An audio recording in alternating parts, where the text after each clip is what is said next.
In the southern hills of Hollow Bend, where the sun sets in slow motion across fields of golden wheat, and the cicadas hum like nature's lullaby, there stands an old white farmhouse at the end of a gravel road.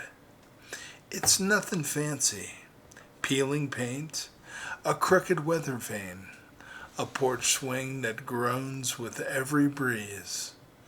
But what people remember most isn't the house, it's the rope tied to the first wooden post on the left side of the porch.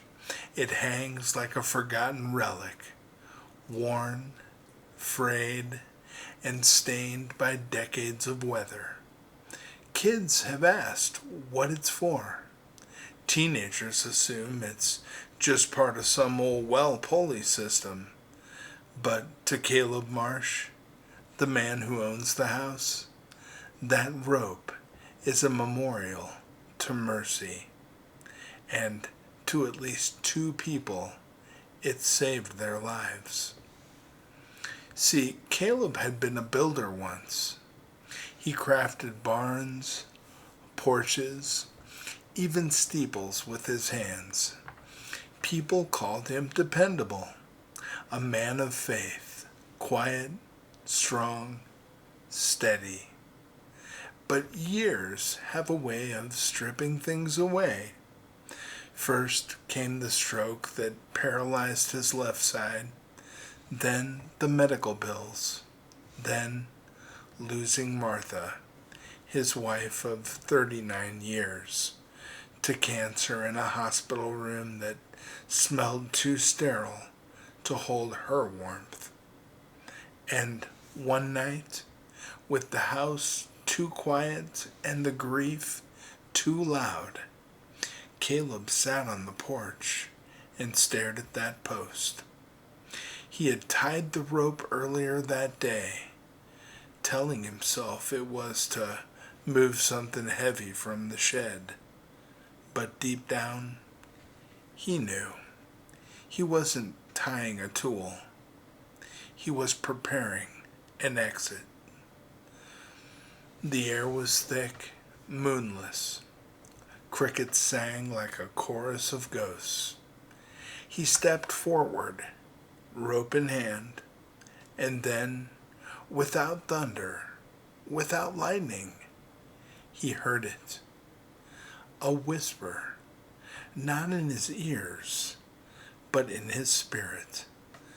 Clear, strong, full of sorrow and love.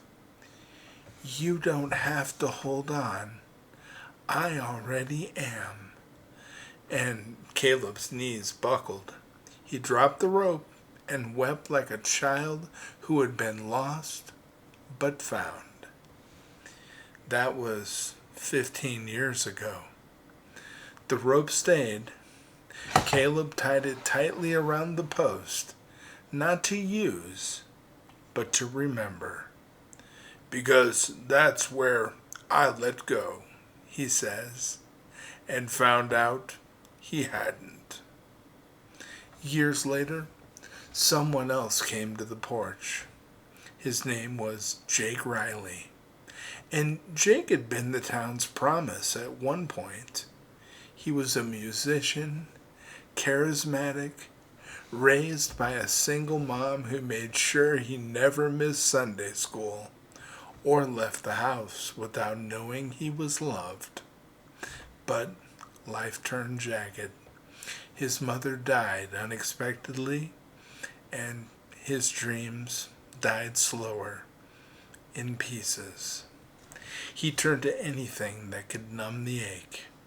Alcohol, pills, isolation.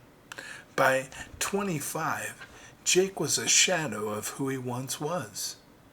And one day, he wandered down the gravel road with calloused hands, tired eyes, and a soul teetering on the edge.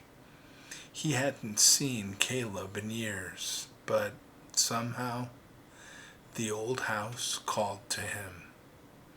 And Caleb was sitting in the rocker. He had a tea in his hand and same rope hanging nearby. He didn't ask why Jake came, didn't ask what he'd done.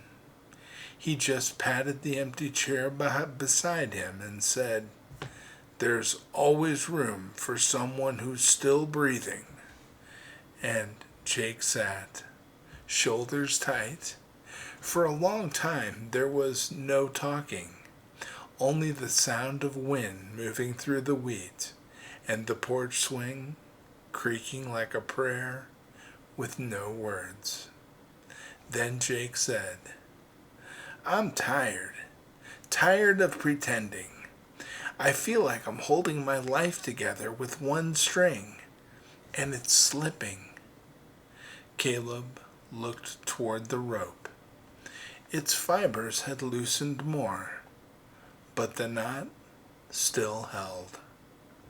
"You know what that rope means?" he asked. Jake shook his head, and Caleb told him the story. "I tied it there the night I planned to die, but God met me before the knot was tested, and he reminded me I was never holding myself up to begin with." And Jake stared at the post, the knot, the steady way it clung to something solid, and tears rose in his throat. "What if I let go, and there's nothing to catch me?" Caleb turned to him, voice soft but unwavering. "Then you'll finally feel the hands that have been under you the whole time." And that night, under a sky blanketed in stars, Jake dropped his defenses. He didn't say a perfect prayer. He didn't quote scripture. He just whispered, "Jesus, I'm falling. Please catch me." And he did. You know, that rope still hangs there. Not out of superstition, not out of habit, but as a sacred marker of the night a man let go of the rope and landed in grace. And every time someone sits on that porch, Caleb tells them the same thing. We don't hang on to God. He hangs on to us. You know, faith isn't about how tightly you grip. It's about who's already holding you. And you don't need flawless strength. You don't need perfect prayers. You just need to know that when your rope frays, Jesus never lets go, even when your hands are bleeding from the climb, even when you've already let go, even when you think it's over, he's still there, and he still holds you. God bless you, my friends.